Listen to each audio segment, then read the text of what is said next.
Okay, welcome once again. We do quite a few of these sorts of events, although this one is particular, it's special. Not quite like most of the events we organize. So in any case, welcome to those of you who are not from Georgetown itself, and indeed welcome to those of you who are from Georgetown. Those of you who are not, my name is Gert Nonneman, I'm the Dean of this wonderful institution. And today we have the pleasure and the honor of introducing and having with us Ajahn Jayasaro, a Buddhist monk, of course, which you know, otherwise he wouldn't have been here. Now, he was born not in Thailand, but in England in 1958. And during his teens already felt a strong pull to Asia and traveled overland there when I think he was 17, and came back convinced that something there was really where his future lay. He learnt about both Thailand and spiritual development. And by the time he returned to England, his plans of going to university were abandoned, or continuing at university were abandoned, and he decided to pursue Buddhism as a practice and way of life. In fact, it's in England, after he was back there, that he discovered the possibility of not just pursuing this general practice, but becoming a Buddhist monk. In late 78, he went to the northeast of Thailand, where he became a disciple of Venerable Ajahn Cha, who is one of the seminal figures in 20th century Buddhist monasticism, and indeed also one of the greatest contemporary masters of meditation. He became a novice monk in 79 and then a fully ordained monk in 1980. And he's been living in the forests of northeast Thailand ever since. For 5 years, from 97 to 2002, he was the abbot of Wat Pa Nanachat, which is a forest monastery. It provides, it's unique indeed in Asia, providing traditional forest monastic training in English. And the community there was drawn from about 20 different countries. In 2002, he relinquished that role, and since then he's been living alone in a hermitage at the foot of the Khao Yai mountain range. He's written a large number of books in Thai, not in English so far, I imagine. And he teaches occasional meditation retreats. And indeed, I think one or two of his disciples or his students are here with us today. He's also, for the last few years, been an advisor to a growing movement that seeks to integrate Buddhism or Buddhist practice into Thai education. And his discussion with us today will be on the subject of happiness. I will leave him to lead, first present his thoughts on that, share his thoughts with us all, and then he will simply have an informal question and answer session after that.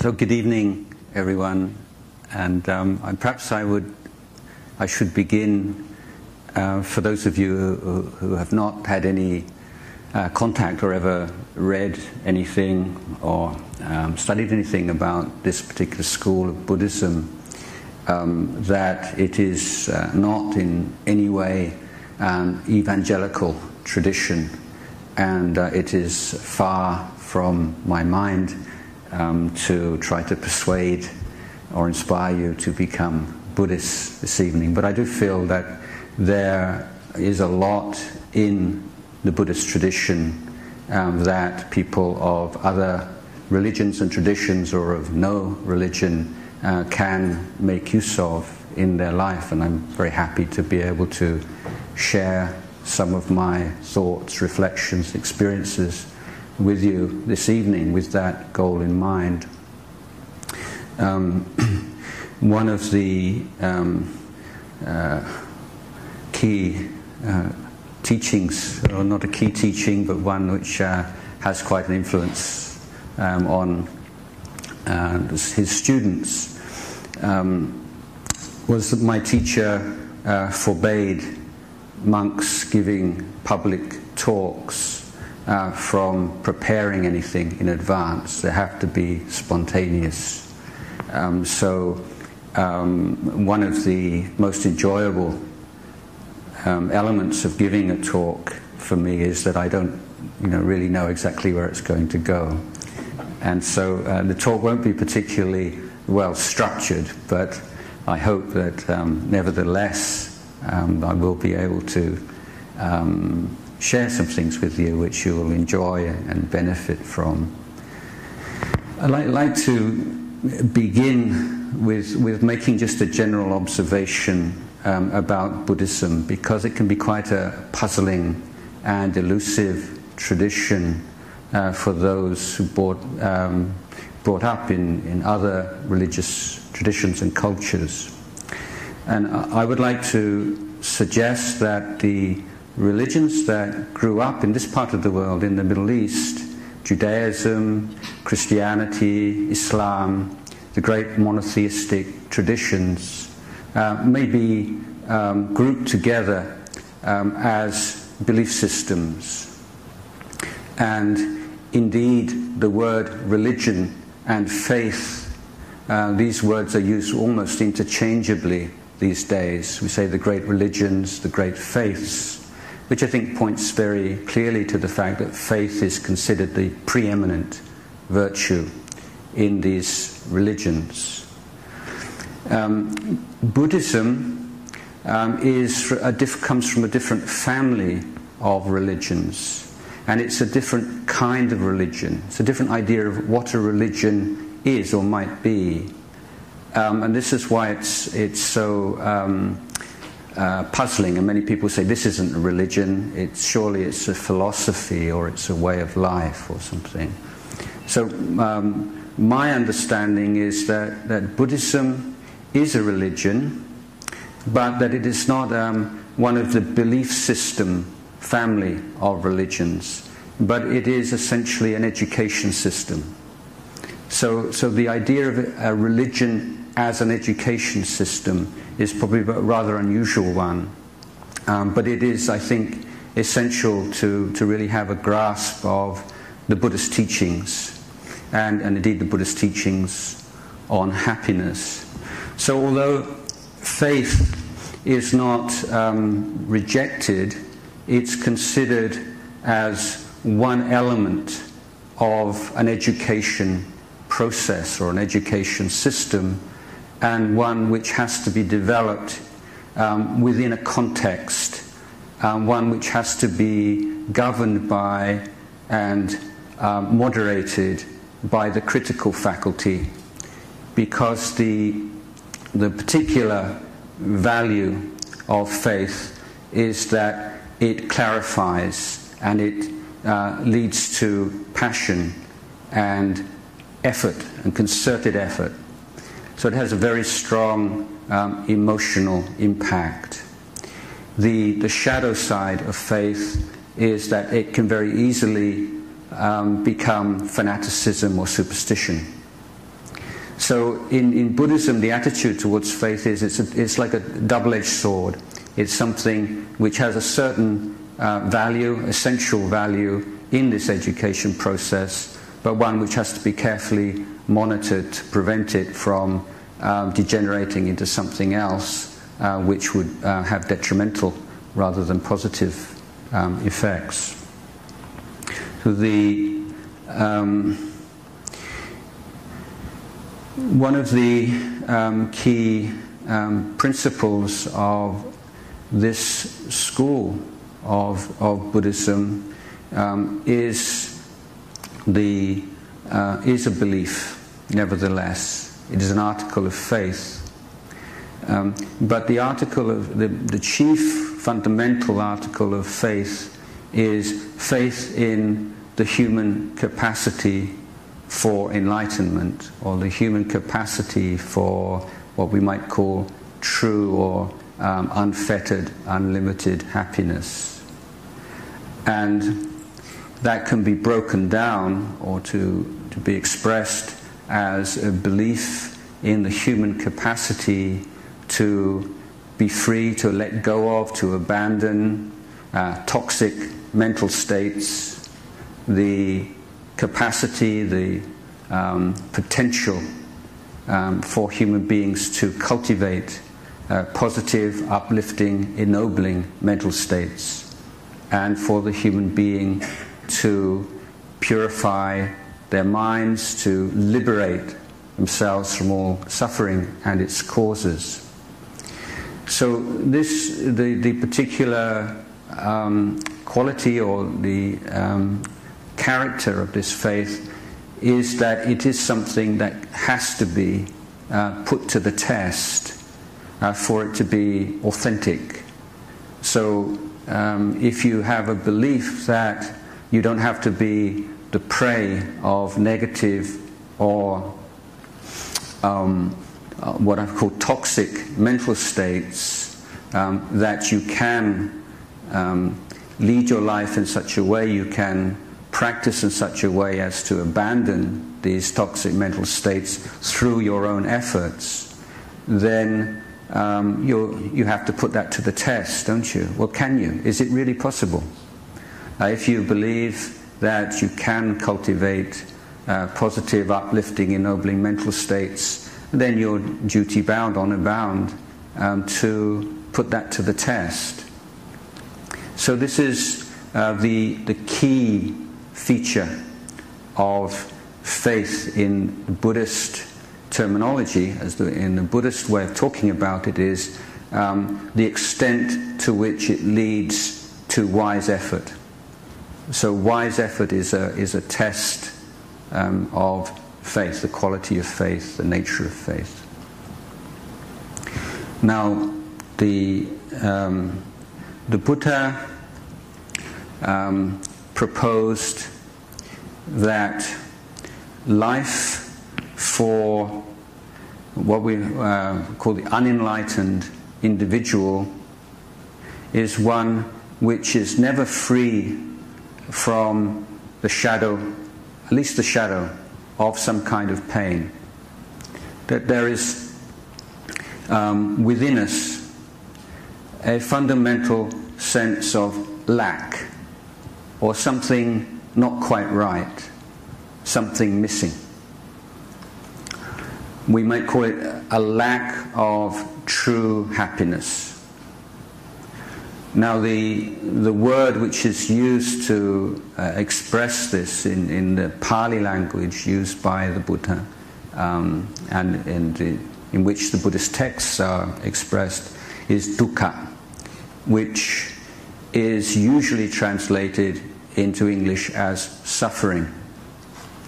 But the relationship between suffering as it's usually understood and dukkha is a little bit like the difference between a very bright red color and the concept of color itself. So it's one very bright, very prominent, extreme expression of color, but it doesn't express the concept of color altogether. And dukkha is a concept that covers the whole spectrum of experience, right from quite severe physical and mental distress all the way up to very refined states of bliss and pure consciousness. The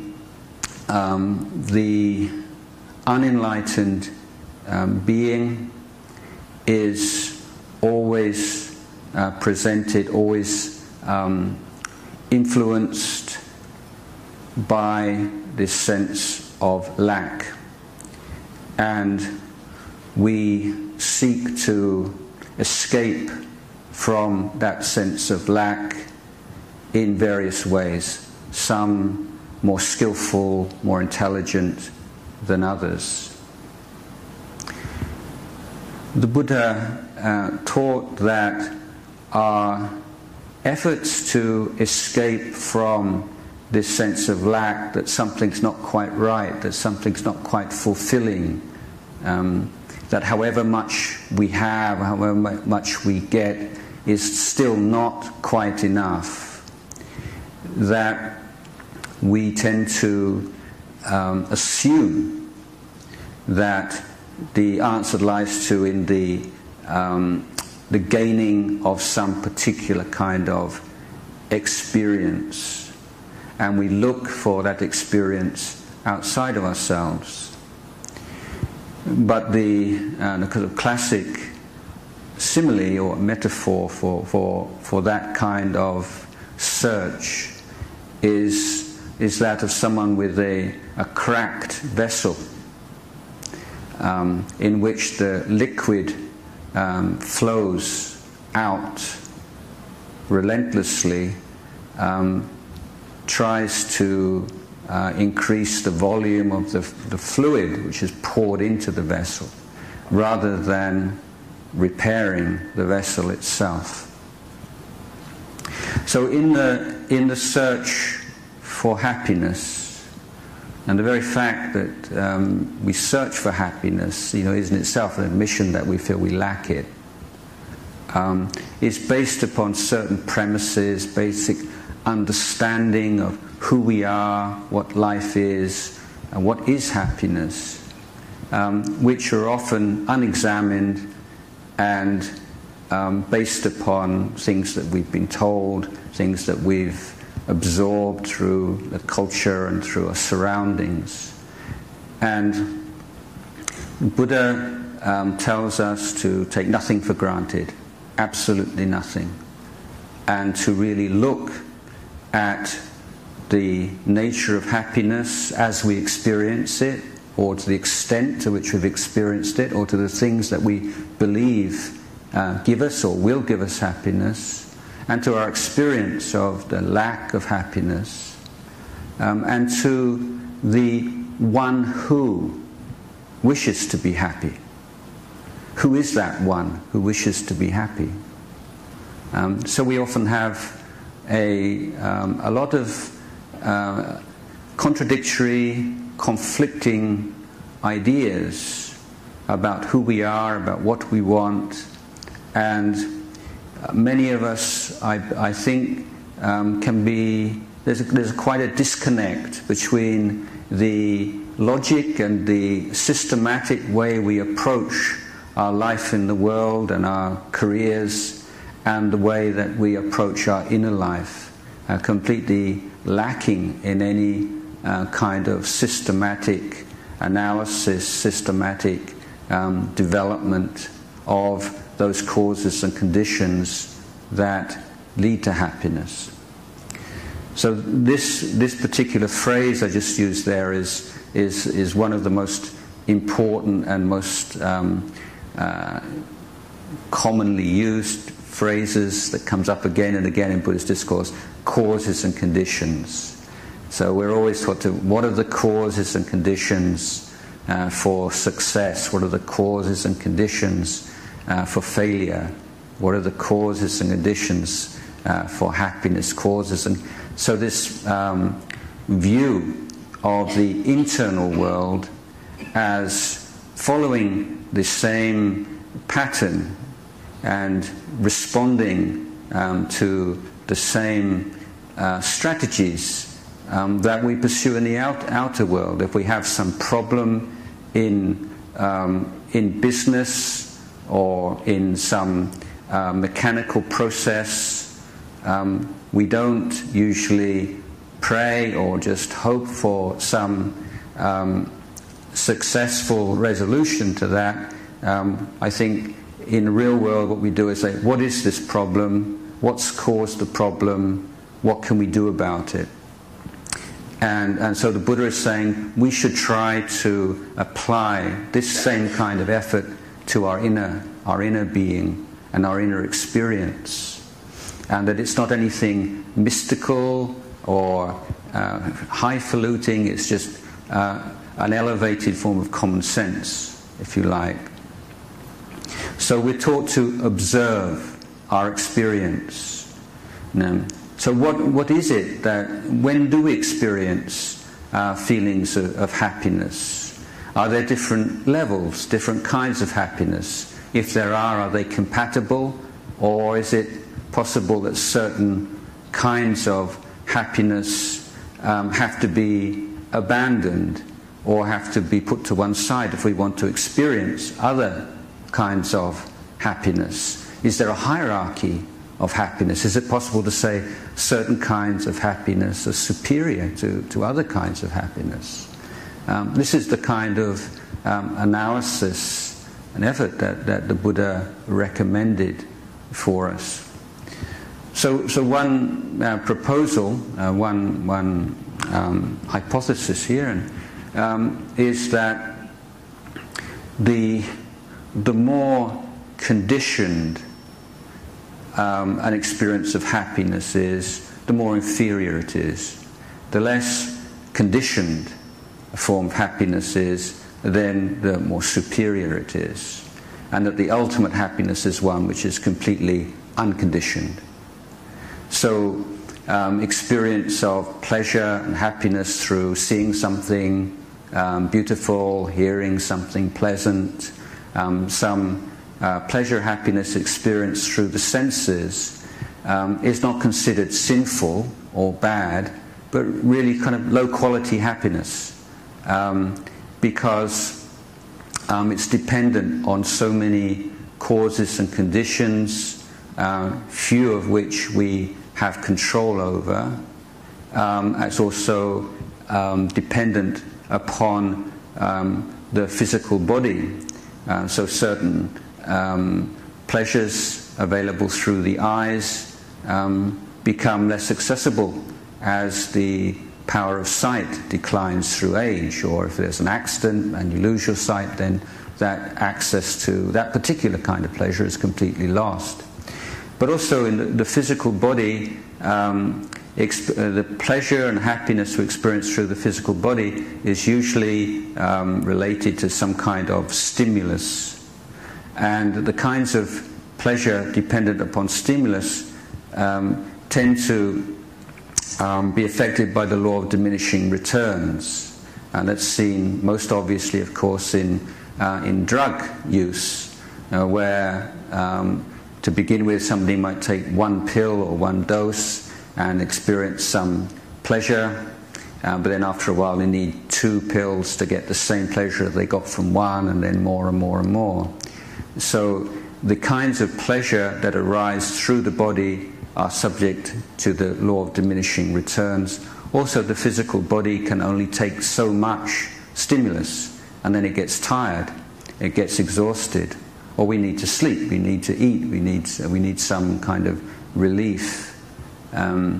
So these are a few of the reasons why the kind of pleasures, the kind of happiness that we experience through the sense doors are rather unfulfilling. And there's always this sense, as I say, of it's not quite enough. You know, and if we look at the whole process of searching for, experiencing pleasure in the world, we notice that the actual feeling of desire for something is in itself, as a feeling, is rather unpleasant. And when we want something, so we really desire something, at that moment we can perhaps observe that partly we want to get rid of the feeling of desire for it. The attainment of the object will take away this sense of lack and desire. And in the effort to gain some particular experience, some particular object which we feel will make us happy, then we can often notice that we may be willing to compromise on certain moral standards, because the desire to gain something is so compelling that we can start to tell lies to ourselves, or think, well, it's really okay, or everybody else does it, and be obviously a major cause of corruption in the world. But the tension of desire builds up, and the way that we look at other people changes. From people being friends and colleagues and loved ones, they can often become to see competitors, because usually the things that we desire are things that other people desire. We start to feel jealous of people who already have those things that we think will make us happy. So a lot of these, what I would call toxic mental states, are arising together with this effort to attain some particular kind of object which we believe will provide us with happiness. And at the moment that we do experience that object, the incredible high, the rush that we feel, is often, to a large extent, just the release of the tension of desire for that object. And once we have gained an object, then we meet another very powerful, probably one of the most powerful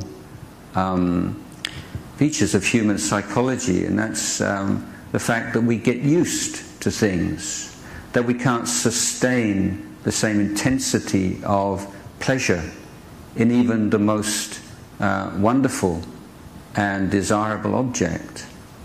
We get used to things, and if something is very important to us, then of course before long we have all the tension and the worries about protecting it, looking after it, and then deep in our mind is the fear of separation from that object and the eventual separation itself.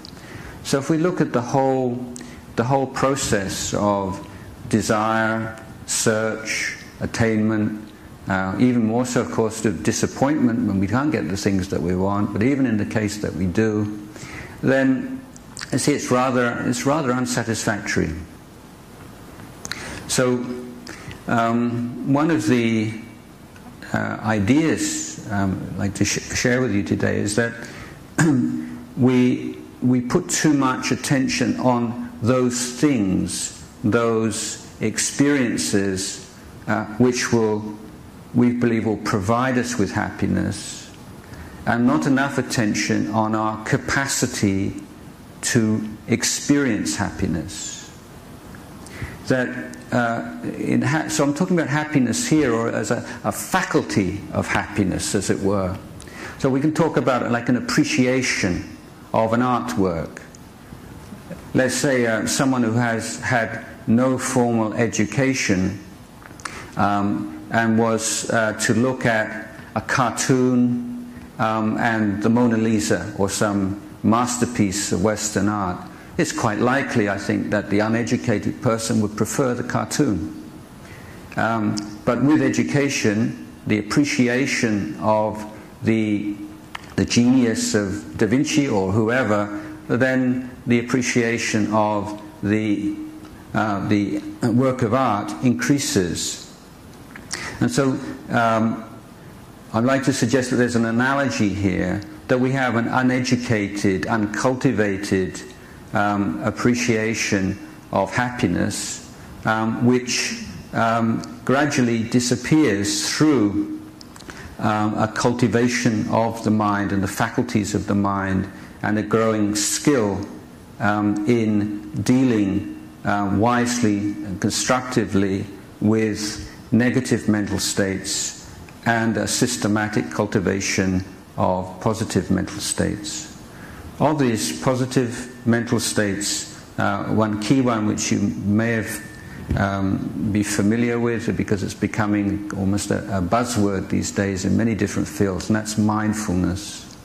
And mindfulness is explained in many ways now, and it's somewhat kind of fuzzy concept, I think. The way that it's being promoted in secular circles, a little bit deviated a little bit from the Buddhist presentation.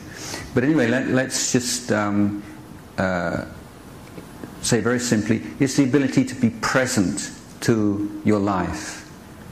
And so much of our lives are led on automatic pilot, and we're so caught up in memories and anticipation and expectation and thoughts and desires that we're not really present to our life, because the only life we have is right here and now.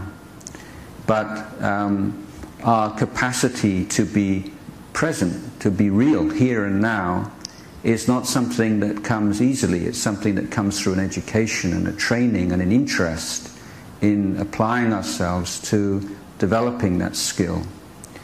So being in the present moment does not in any way mean an abandonment of thoughts of the past or thoughts of the future. That would be both impossible, and even if it was possible, it would be idiotic. We need to be obviously learning from experience, using past knowledge and experience to inform the present moment, and we need to be making judgments about priorities, what needs to be done first, what needs to be done later, what's important, what's not important, and so on. So being in the present moment is in no way in conflict with that. But what it means is that we're developing an ability to be aware of thought as thought, and aware of memory as memory. So not becoming caught up in and identifying or creating a sense of self from memories or thoughts, not retreating from present moment, present challenges into thoughts and fantasies and memories, but developing ability to be present to life. So this is not a matter of suppressing or repressing any element of experience, but merely being aware of it for what it is already. So when you have a thought, it's possible to experience that as a thought. So being able to relate to experience as process, rather than becoming obsessed with content.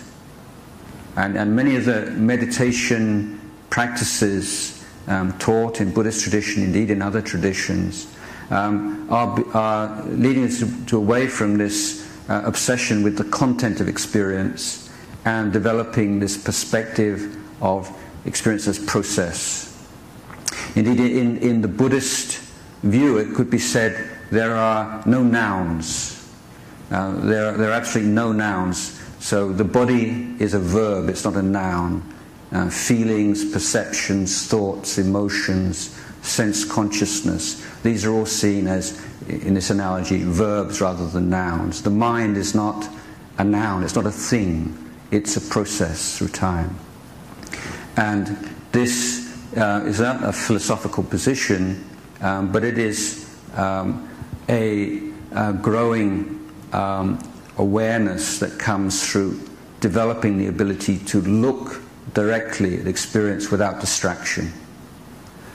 So our minds are these days on so much of the time on such a superficial level that we're alienated from what's really going on inside of ourselves. Now with the advances in modern technology, we can know within a matter of seconds or minutes what a friend the other side of the world is having for breakfast, but we don't know what emotion or what feeling is present in our own minds. So the ability to communicate trivial, pointless things has advanced incredibly, but our ability to be aware of what's really going on in our hearts and minds and what really makes us happy and what makes us unhappy is something that we give far too little attention to. So we need, I think, to be able to stop and to take stock and just to look what's going on here right now. Otherwise our attempts, our search for happiness will only ever be a kind of blind groping in the dark. And even when we, through a fluke or good fortune or through some effort, we experience some happiness and pleasure in our life, we tend to find ourselves unable to sustain it because we don't really understand the structure of it. And if we are an uncultivated mind, particularly, is constantly the prey of thoughts and emotions. And I'm sure you've had experiences where you're in a beautiful place with someone you love, someone you like, everything's going well, and then somebody says something, get offended, upset, anxious, insecure, and suddenly this negative emotion completely envelops the mind, and all of the external conditions for happiness become meaningless in that moment. So for the uncultivated mind, it's much harder to be happy than unhappy. And when we do have these short bouts of pleasure and happiness, we find extremely fragile and very difficult to take care of them and look after them.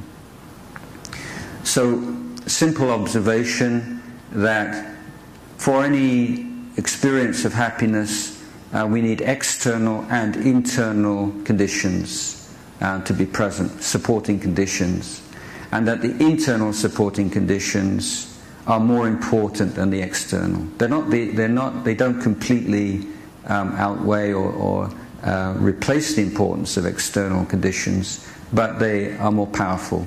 So you can be in a miserable place and you're in a good mood, you're in good company, or for some reason you're happy, and that mental state can mean that you're not oppressed by the unpleasant situation at all. Whereas you can be in a wonderful place with wonderful people and feeling miserable, and those things have no meaning at all. So the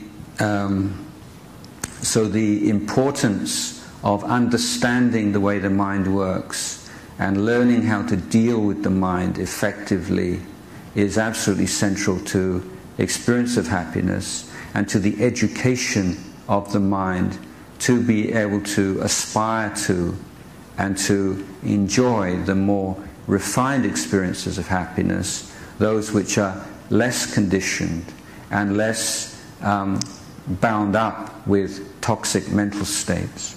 So an example is giving.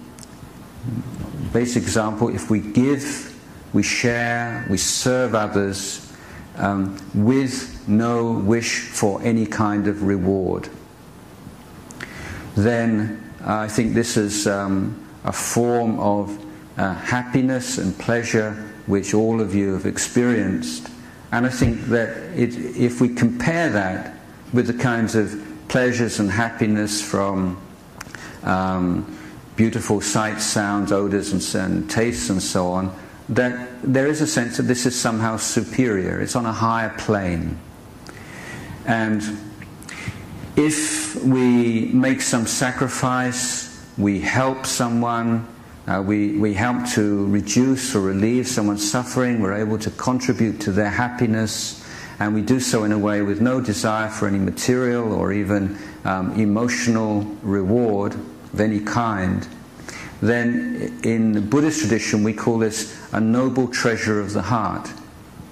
And why it's a noble treasure of the heart is because even if time passes 5 years, 10 years, 20 years later, if you consciously bring into the mind that memory of that act of kindness and goodness and charity, you feel immediate sense of happiness. So it's the happiness that we give, the kindness, the acts of charity that we perform, do not end with the act itself, but they can be a resource they're a treasure of the heart. And when we feel depressed, unhappy, sad, rather than seeking to escape from that through some pleasure or through some drug of some kind or some trivial pursuit, we can consciously recollect the goodness that we have performed in the past, and we can heal our minds and take our minds in a very natural and organic way out of that unhappy state to a happy state.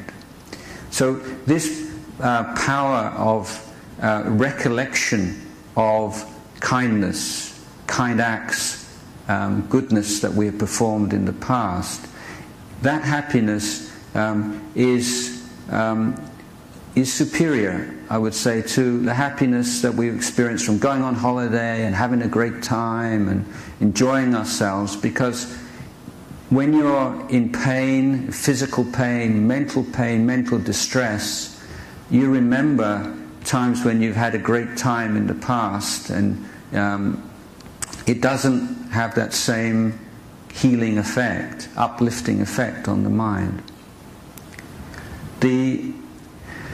I'd like to say, let me see how long I've been talking already, quite a long time. Seems like I'm just starting to. I'd like to say a little bit about morality, not a favorite topic of everybody, but Buddhist morality is rather different in its formulation. So morality in Buddhism is considered to be part of the education process. So it's an intelligent governance of how we act and how we speak. There is no idea, concept, belief in a deity who rewards moral people or punishes immoral people. We start off with the idea of what are the causes and conditions for nourishing, happy, secure communities, beginning with families, going on to organizations and societies and so on. So think that we can establish certain universal principles, one of which is trust. I would say that any happy couple, any happy family, any happy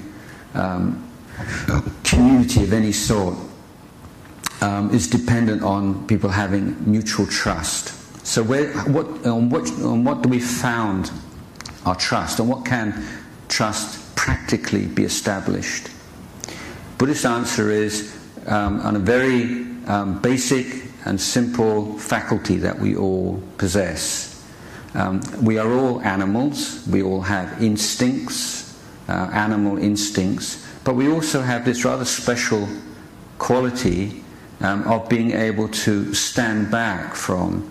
We have a reflexive capacity and we have a reflective capacity, and every day of our lives we make choices where we say, I would like to do this, I would like to say this, but I won't. Why? Well, because it wouldn't be right, it wouldn't be fair, it wouldn't be kind. So it means that we can weigh up the demands of passion and desire and instinctual drives with standards, conventions, principles, ideals, and we can say, no, I won't do that. I don't want to do that. Would I like to do it? Yes. Shall I do it? No, I won't do that. It wouldn't be right. It's such a common and ubiquitous part of our life that I think we overlook just how special that is. But this is what we use as a foundation for morality in Buddhist tradition. So we say that we live together. We're always, going to have problems of one kind or another. Even when you're someone you love and respect, every now and again you're going to be irritated with them, frustrated, feel neglected, feel slighted, and so on and so forth. But what we can also say is, even though sometimes I feel like I'd like to throttle you, you know, I'd like to slap you around the face sometimes, I won't. And even though I want to shout and swear and abuse you sometimes, I won't. That's my commitment to you. I'm someone who has all kinds of negative emotions arising and passing away. That's nothing I can prevent as such. I can't, through an act of will, say that from now on I'm only going to have loving, kind thoughts for everyone. You become completely neurotic and riddled by guilt if you feel that you have to be someone who only has these beautiful, kind, wonderful emotions. You'd like to, but it's not possible. But what you can say, and what we can say is say, no matter how powerful these negative emotions were, I will not act upon them. I will not speak words through the power of those negative emotions. So if you're living with someone and you make that kind of commitment, you feel safe, you feel secure, you feel respected. You know that even though that person might get angry with me sometimes, he's never going to hit me, he's never going to abuse me, he's never going to verbally abuse me or shout at me or whatever. So the precepts that a lay Buddhist take, 5 precepts: not to kill, to steal, to commit sexual misconduct, to lie, to take alcohol or drugs. The actual phrasing of the precept which is taken is, I undertake the precept to refrain from killing, harming, as a means to educate my conduct. This is the actual phrasing. So it's a training, it's an education of conduct that we take upon ourselves.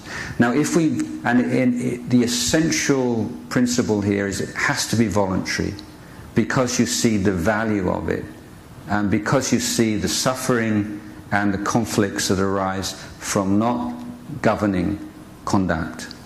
So with that wholehearted assent and aspiration to cultivate, to train your conduct, you take on these precepts. And over the course of time, the being able to live your life within these boundaries which you have established yourself, not been imposed upon you from outside, not keeping them because you're afraid of some punishment that comes, because you want to, because that's the commitment that you're making to this life, to this community. And when you're able to maintain those boundaries and those standards, even in difficult situations where there are all kinds of temptations to go outside of the boundaries or to break these commitments, after a while there's a sense of self-respect that arises, self-confidence, and a real sense of happiness that comes. And so this is a kind of happiness which I think people overlook or don't necessarily aspire to. So this, and in Buddhist tradition, this whole what's self-esteem? You know, we talk about where does self-esteem come from, and so Buddhist answer to this will be, firstly, in acts of generosity and kindness, and secondly, in being able to govern one's conduct within voluntarily accepted boundaries or voluntarily established boundaries. Kindness and generosity is important because just as the mental state that we have affects our conduct, similarly habitual conduct affects mental states. And when we constantly give, then each act of giving, each act of service helps to firm up, helps to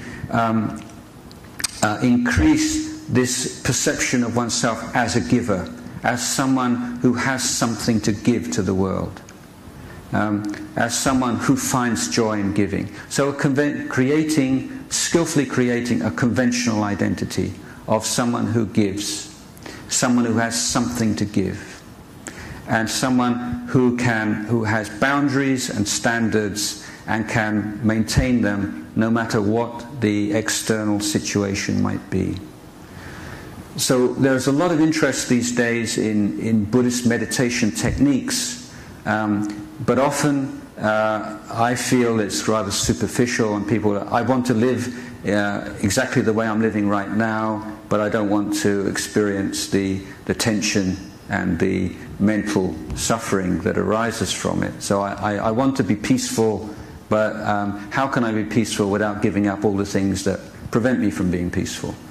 And so meditation can be just a rather superficial therapeutic device, maybe a little amount of stress reduction.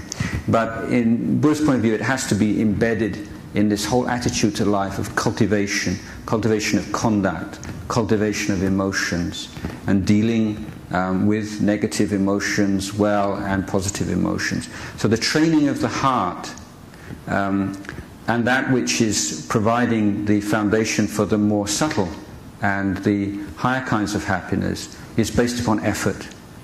So the four kinds of effort. One is the effort to prevent the arising of unarisen toxic mental states. How can we live our lives, act, think, care for our minds in such a way to prevent the arising of toxic mental states? In the case we're unsuccessful, toxic mental states have arisen. What are the steps that we can take to deal with those most successfully, to reduce them or to completely eliminate them? How can we live our life? How can we act and behave in such a way as to instill or to create positive, uplifting mental states? How can we take care of them, nourish them, nurture them, and bring them to maturity? So this is the essence of what we're doing in meditation practice. This is the direct application of these four kinds of effort. So it's not like meditation is this kind of thing you do in order to get a reward at the end of it, which you could call peace or enlightenment or whatever, but you're developing very important life skills. And meditation, no matter how it might be in different religious traditions and so on, I think one of the important features of it is that we're stopping. Just for a moment, we're just putting down all these conventional identities of ourselves as sons, daughters, fathers, mothers, brothers, sisters, bosses, employees, students, and whatever, and just coming to this experience of life itself, unmediated by all these ideas and concepts, the raw experience of life itself. And I'd like to share a kind of an exercise or a mental image. Let's suppose that someone is incredibly self-confident, and their confidence based on their ability to walk in a straight line. Okay, let's say it's me. So I believe I can walk in a completely straight line for 8 hours, for a whole day. And so go out in the middle of the desert where there are no identifying marks, no buildings, no trees, no anything. And I walk for 8 hours in a completely straight line. And I know, I can feel it, that I'm absolutely straight, even though there are no landmarks to prove it. And someone is monitoring me, and he uses a compass, and he says, wow, that's really incredible. Ajahn Jayasaro's walked 8 hours in a straight line, and he's only deviated 1 degree from true north in 8 hours. Amazing. So next day, I prove that I can do it again, and I walk in a completely straight line, subjectively, absolutely sure, and 1 degree in 8 hours of walking is pretty amazing. But if I keep doing this, you see, after 90 days, from true north, maybe I'm walking in a westerly direction, and in 180 days I could be walking due south. So the analogy here is that I believe that so many of us wake up, to a certain extent, maybe in a cold sweat, 2 o'clock in the morning, 40 years old. How did I get here? You know, I thought I was walking true north and I'm walking south, you know. How am I doing exactly the same kind of things that I thought I would never do? All the things as a young man or a young woman, I thought, I don't want to be like that, I don't want to do that. And here I am doing it. Here I am, I'm just like that. And I think that it's like this, you're just deviating. It's not like you're making these big, huge mistakes in life where you should go left and you go right, or you do some really stupid, dumb things. It's more just this general, just little by little, you know, just deviating from the path that you set for yourself in life. And one of the advantages of this daily period of meditation or reflection is just resetting the compass. And when you stop, just for a while, then suddenly you just have this thought like, why am I making such a fuss about such a stupid thing? Come on, just put it down. Or sometime else, this is not a small matter. This is really, I need to do something about this. So it's like we have all this wisdom, just basic wisdom, but we can't hear it. It's like we've got this radio on and this really loud blaring music, and this quiet voice of wisdom is completely obstructed and obscured by this loud noise. So if we can make time every day just to turn off the noise, and to learn how to turn off the noise, because it's not so easy, and then to listen to this wisdom. And often we really do know what's what, but we've lost that faculty of communicating with ourselves. We're communicating with people all over the world, and we're not communicating with ourselves. So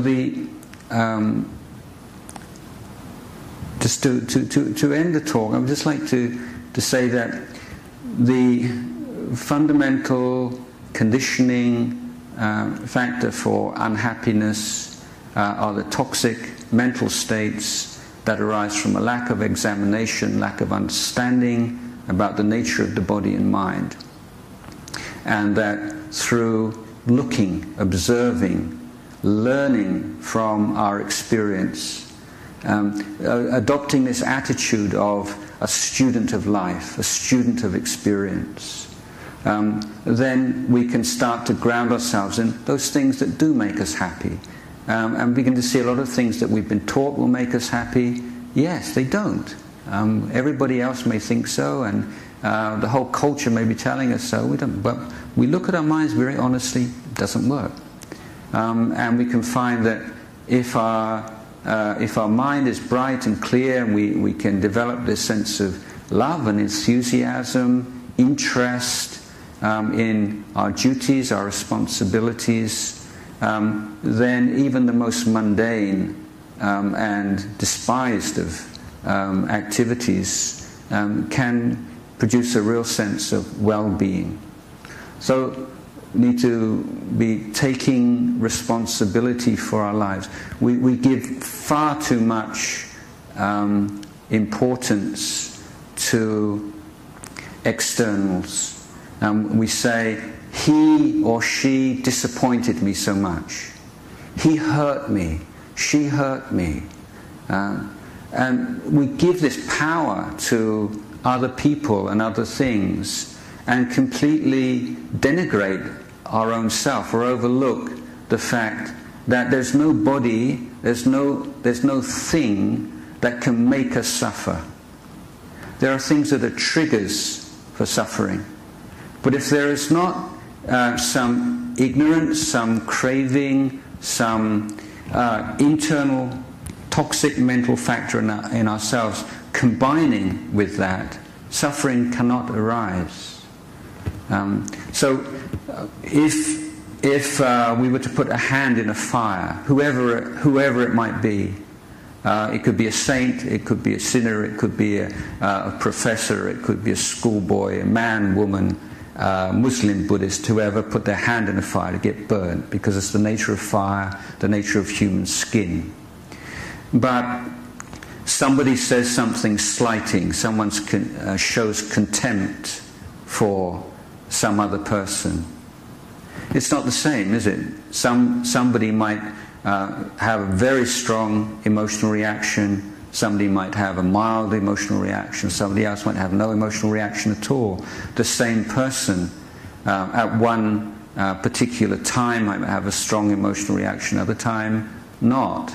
So many different things affecting the emotional reaction. It's not a simple cause and effect. So there is, we can look again and again that there are negative mental states, bad habits in our past that now we can see we are to a certain extent free of, and that there are positive mental states that were not present in our life some years ago that are now. So we can conclude from that, I think, that we do have the capacity to make positive changes in our life, that this transformative power lies within ourselves. It doesn't lie outside, but it's something that we all possess by virtue of our human birth. So the experiences of happiness become more and more refined, and the more and more refined they become means that the more and more stable they are, until it's not a happiness arising dependent upon a particular situation, a particular relationship, but that happiness is an expression of being, and in that sense it's completely invulnerable, and it's a refuge and a joy throughout one's life. So I'd like to end the talk at this point.